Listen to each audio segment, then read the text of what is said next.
actually, yesterday I read there is like 1 in 10 women who experience postnatal depression, and I didn't expect that it's that high. In fact, I saw somewhere else that says it's 1 in 5. So it's quite common, and then it's not even just in women, right? It's also in men. And so I'm curious to know, Divya, can you explain what is postnatal depression? I think Ashima would be more Shima. appropriate for that. So I was 37 when I conceived my first child, and I had a very smooth and easy pregnancy. Everything was going fine until I actually delivered my son. Within the span of a couple of weeks after I delivered my son, I started feeling quite down. And that feeling wouldn't go away. Like a lot of times you tend to feel bad or low, and then it goes away, in a couple of hours or something. With me, the feeling of being low was persistent. I was in Brisbane, Australia at that time, and there is a medical officer who comes in to check on the well-being of the mothers right after their delivery, and the nurse who came in to have a look at me quickly realized that everything was not in order, that I wasn't really okay. So this feeling of lowness, or the feeling of, as we call it, depression, settles in with a lot of responsibility. A lot of time we all think that we know what it means to be a parent, but with the birth of the baby and the things that are involved in looking after the baby, the other social relevant aspects of being a new mom. And then in your mind, you tend to think that, okay, you want to do everything perfectly. And when you're not able to do that in the first few spans of, having delivered, all of that takes a toll on your mental health, so to speak. So in my case, when the nurse came over, she decided that I wasn't well, and she said that you need to be hospitalized. The thing is, I think a lot of us tend to give parental advice, and then we actually become parents. So it's very easy to dispense advice to somebody who has not been through this themselves. But depression is a very real thing, and like you said, what I have read is like 1 in 9 mothers go through some sort of depression. It could be baby blues, where you feel a little low and then get over it and move on with your life. It could be something a little bit more mild, depression, or it could be something severe like, postnatal psychosis. So it varies in degrees, but in my case, it was somewhere between depression and psychosis. So I would say it's a real thing, and I would say that more people should talk about it. And this is the perfect platform to start talking about it. I also read from a research in Canada, they said that 44%, which is less than half percentage of parents, said that they felt quite confident before the birth of their first child. But then afterwards, after the child was born, that 44% now went down to 18%. So now they're less confident. Was it different before you gave birth? Like, since you had postnatal depression, was it different? Like, were you more like excited and felt more positive and expected very different for the after progress? For sure, I would agree with most of the stuff that's written there. So while I was pregnant, I read through Dr. Spock, I read through Baby Love, read a lot of books, talked to a lot of friends who were already mothers, organized my baby's room, had the baby crib, started shopping for my child, and I thought that I knew it all. But a couple of days after that, it was little things like waking up in the middle of the night, taking care of the baby, preparing the formula, breastfeeding, learning about all those things which you read about, but when it actually comes in practice is a completely different ball game. So I would say that before the arrival of my son, I was a pretty confident mother. And like I said, I thought I had it all under control. But once the baby actually came, it was the responsibility and the magnitude of looking after a child became so much that it actually affected me mentally. So yes, you're right. It's a lot easier before the baby comes, but the actual responsibility sets in only after the baby comes and a few days later. So you can be completely think, oh, I'm fully prepared, but then it will look very different once you actually go through it and experience it. Absolutely. Yeah, and I saw as well some conversations from mothers. They said that, oh, there are the type of people who are like, I want 12 kids, I want a lot of kids. Like, they're so into having children and very good with children, but then it's kind of like crushing to be that kind of person and then experience postnatal depression. And I heard that it could be very detrimental, and to the point that you want to harm the baby, and to the point that you feel like I'm not fit to be a mother for this baby, and you just don't want to hold the baby. So in this case, what would be the ideal thing, the first thing that is important for mothers that go through this? So I would say the first thing that needs to remove, that's to be taken care of, is the society expects mothers to do it all. Right. But whereas that's not how it was, and that's not how it should be, because there is a saying that it takes a village to raise a child. But in today's nuclear world, in the absence of village, the people surrounding should understand is that everything doesn't fall on the mother. Right. And that okay, if you can't help, then stay away, don't advise, and don't judge the person as well. So there's a lot of pressure on the mothers to be perfect, to do everything, handle the child, also go to work, also do your part as a perfect wife, the perfect mother, everything. No, it's not possible to do that. So number one, the onus is to remove this tag from the moms that once you're a mother, and it's all on the mother. Father is not in the picture. So suddenly, till before the child comes, there is this whole romanticization in advertisement and movies about, shopping, painting, preparing the nursery, this, that.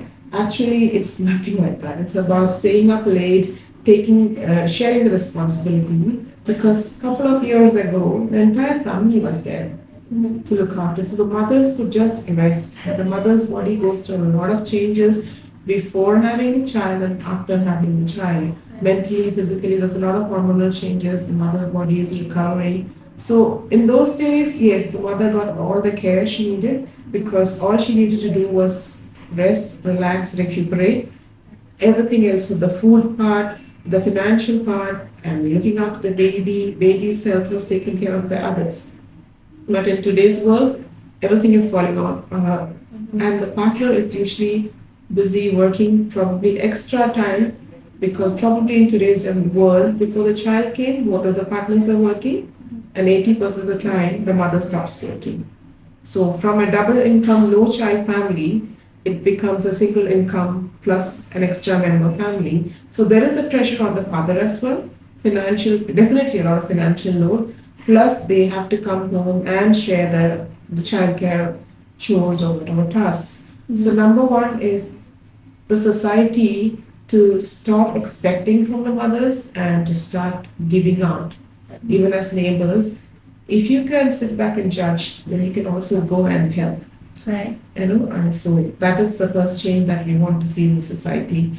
And good thing in Ashima's case, she was surrounded by people who were very much in tune to looking out for any issues, and they immediately spotted that she needs help.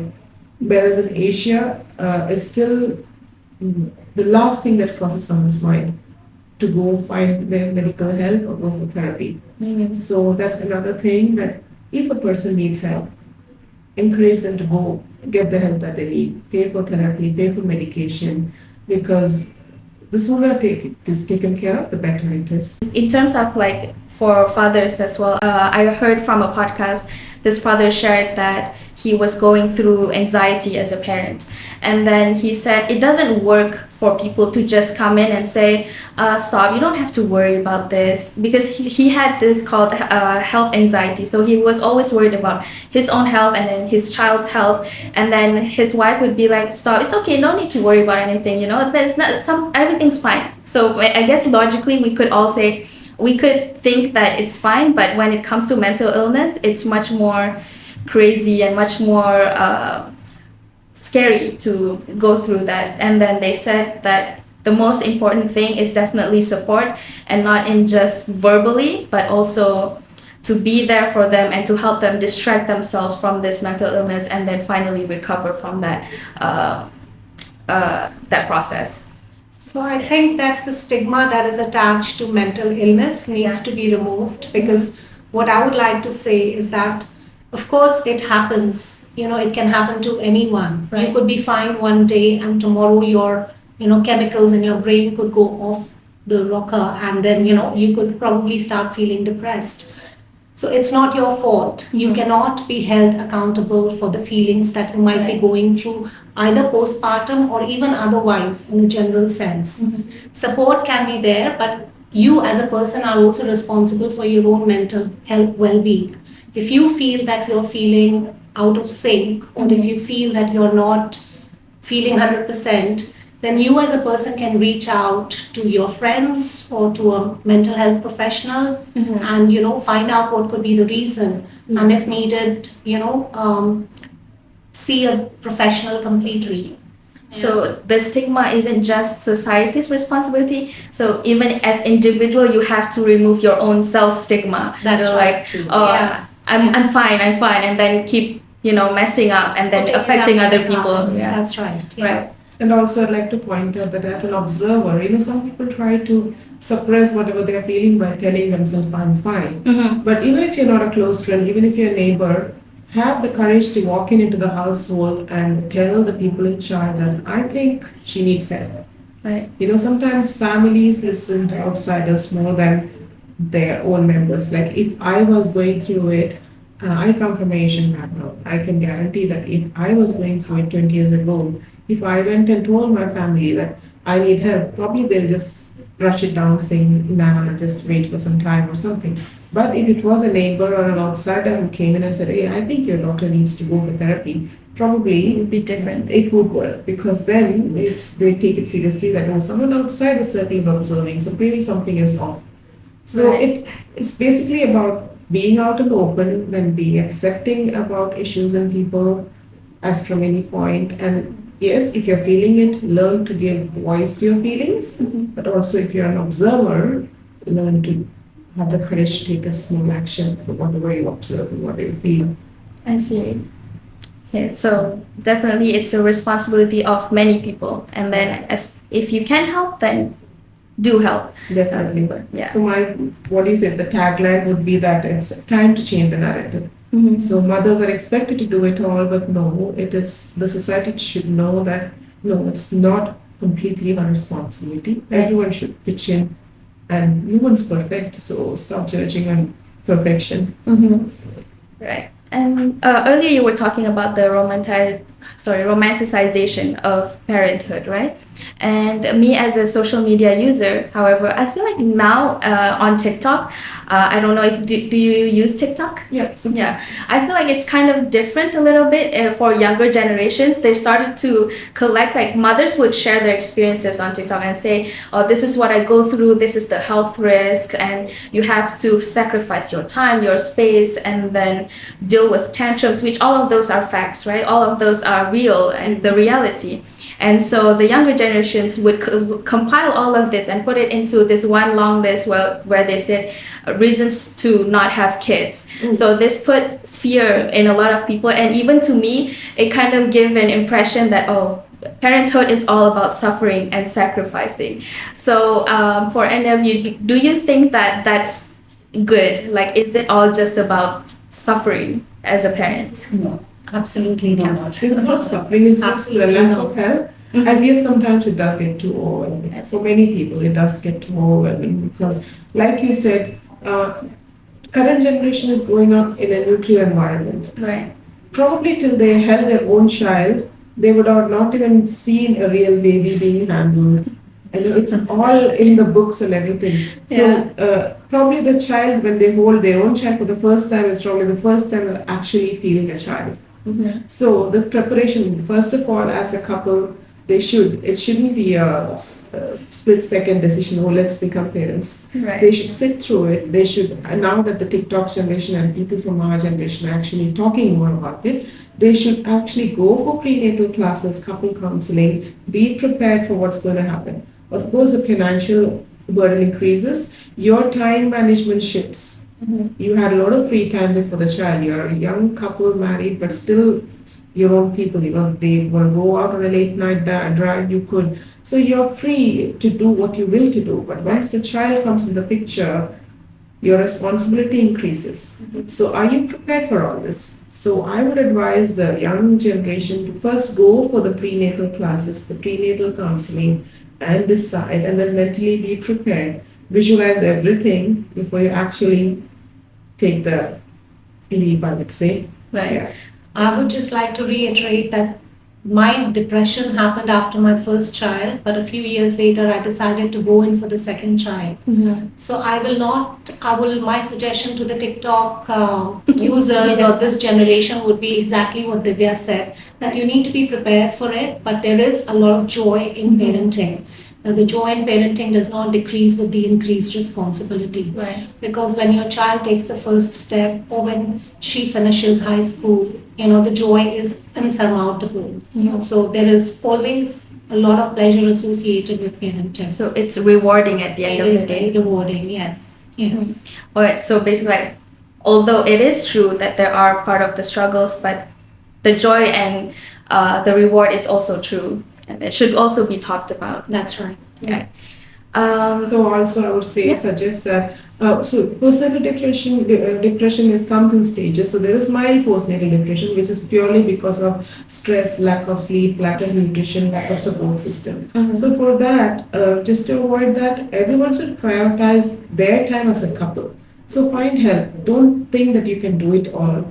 Take help wherever needed. Find a babysitter. Have your finances ready, because in today's world, probably you may not find a grandmother to come and babysit your child. So make sure you have arrangements with someone who is willing and available to come. Have a date night still. Just because you're a parent, your life doesn't change. So make time for yourself. Me time is important. These things can reduce the effects of primary depression. The next stage is, even after all this, you still feel helpless, you still feel disturbed, then probably you should go for medical help. Yes. So go to nearest GP, tell them, and probably they will help you out with therapy or medication. Right.